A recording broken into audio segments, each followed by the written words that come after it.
All right, next up is a great collaborator. Daniel Lawson has been working on quail with the Natural Resource Conservation Service for several years now, and he's going to talk to us about when you can't do a burn, what can you do? Disking and herbicide are two treatments that can get a lot done as well. So go ahead, Daniel. Thank you. Thank you, Luke. Here to, I guess, introduce y'all to the plow and mop up after Chris here. So yeah, like Luke said, Daniel Lawson, regional wildlife biologist for Maryland NRCS. So just an overview, and Chris did touch on this. You know, some prohibitive local ordinances, you know, equipment limitations, and then weather. You know, especially with a narrow burn window in the east. You know, these may be reasons why you couldn't get burning done. Also, you know, with Smoky Bear, you know, that there's a culture of fear kind of associated with prescribed fire or fire in general. You know, so landowners specifically might, you know, not be willing to accept that risk. But, you know, just so you guys know, quality early successional habitat, it can be managed and maintained with herbicides and mechanical disturbances. You know, so the idea here is, you know, use all the tools in your toolbox, you know, because every situation is going to be different, and you need to, you know, be able to incorporate and be flexible to get to your, you know, final objective. So for disking, you know, a few different reasons we would use disking. You know, first off, it would prepare the seed bed for planting if we were to want to plant an herbaceous mix, you know, for early successional habitat. Additionally, you know, sets back your succession and promotes bare ground. And also can be used, you know, as a spot treatment to reduce, you know, perennial grasses or other unwanted species. So herbicide, you know, it does a similar thing. You know, it does control unwanted vegetation, and you know, when done correctly, it can vary your structure within your early successional habitat patch. So some of the equipment that we commonly see for soil disturbance. Here on the left, we got a double action disc with a smooth disc on it. So this is going to be more suited for a light disking, and a light disking is going to aim toward kind of setting back succession to an extent, but more to promote forbs and some annual forbs and annual grasses as well. So to the right, this is a heavy offset disc. So this is really going to be where you get at setting back some of your you know, perennial warm season grasses. You know, following an herbicide treatment, you can run over a patch with a heavy offset disc several times, break up those root systems. You know, oftentimes you do see, especially in a you know, herbaceous community, grass tends to dominate pretty quick. You know, so if you're looking at, you might have the first 2 years where you have a forb dominated system. You have warm season grasses or cool season grasses, you know, on the site. If you're just using fire alone, they will dominate. You know, so that's one reason you would use a heavy offset disc. And then finally, this is an extreme on the right. You know, so this is a plow, and it has been used for a very, very long time to manage, you know, to really suppress weeds. And it's still used kind of in organic systems.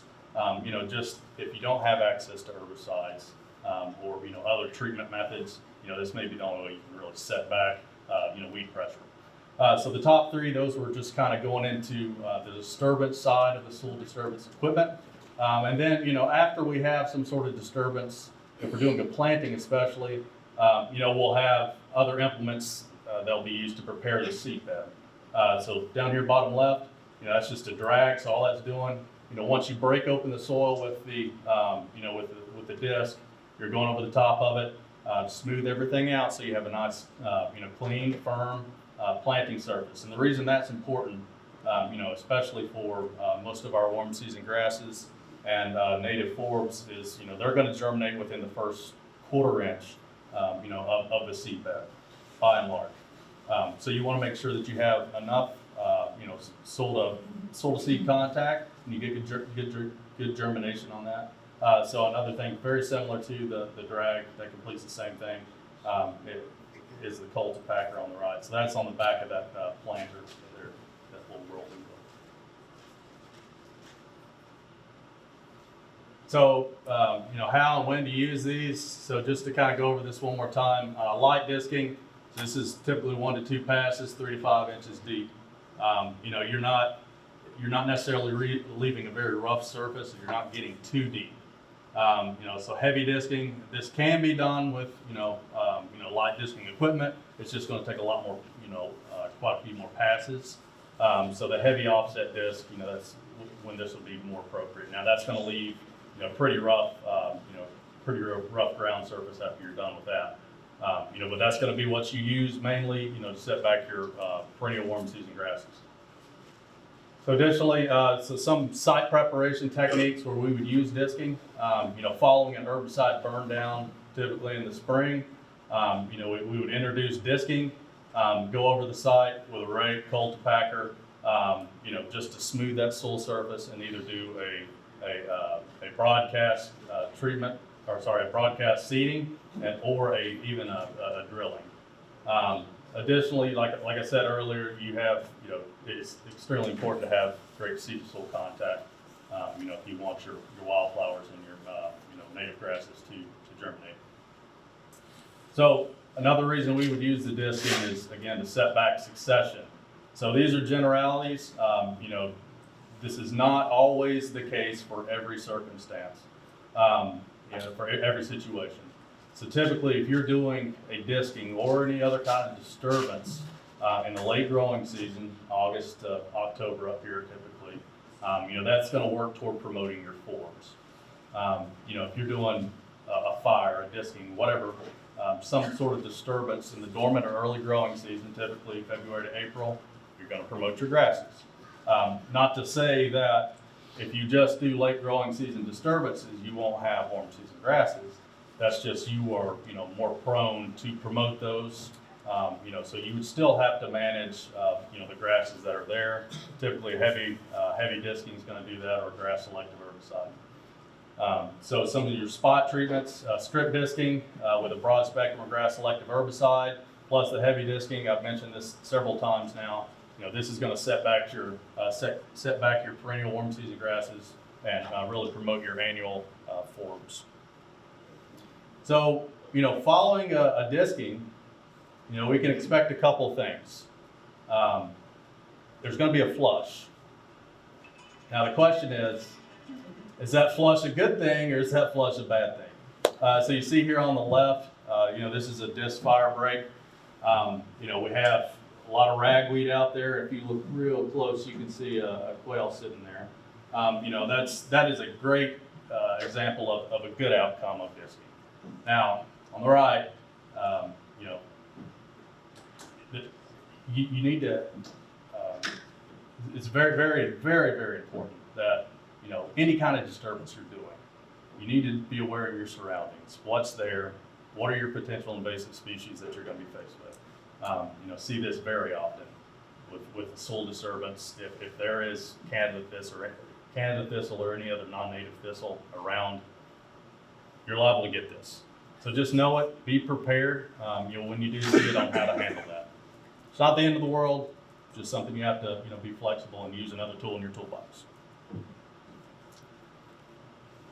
Herbicide is a great choice, for that tool that you would use. So here's just some application methods we have.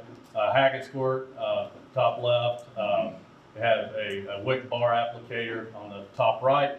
Backpack spot spray, and then a UTV mounted spot sprayer, and then a boom sprayer on the back of that four-wheeler. So I'm just gonna, you guys soak this in. I'm gonna go through just a couple of these. So for your grass selective herbicides, clethodim is one of the actives we're looking at. We're looking at controlling Johnson grass, introduced cool season grasses, crabgrass, Bermuda, and a myriad of others. Your broadleaf selectives, I'll use triclopyr as an example. You can get control on Serratia lespedeza, Elaeagnus, or non-native olives, honeysuckle, multiflora rose, Callery pear, and a lot of pioneer woody plants. Your broad spectrum selectives, so this is I'm going to use a Mazapic for this. So this is Plateau is the trade name. We use this a lot to reestablish native meadows, mainly because it's selective in the fact that it will kill a lot of your weed species that you don't want, yet not harm your native warm season grasses. And it's not a very long list, but there is a list of annual and perennial forbs that it will not kill. And we're actually looking at working on a study site in Wild Island to kind of test the efficacy of a mix that is plateau resistant.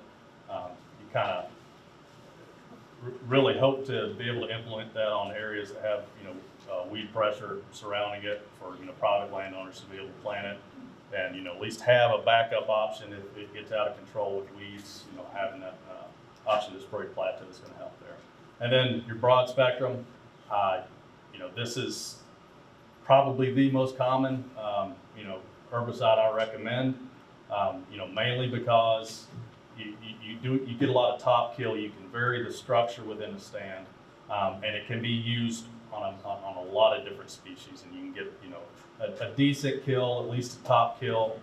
Sometimes you'll obviously have to hit it multiple times, but I will say every year glyphosate should probably be used as a management tool. If you are trying to manage for diverse meadow or early successional area.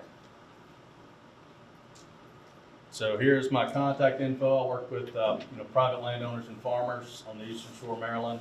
If you have any interest in cost share programs through USDA, you can just email me or give me a call. Thank you.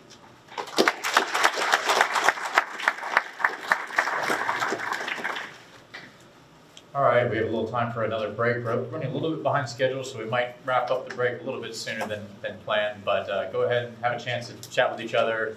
There's some more snacks in the back, and we will reconvene shortly.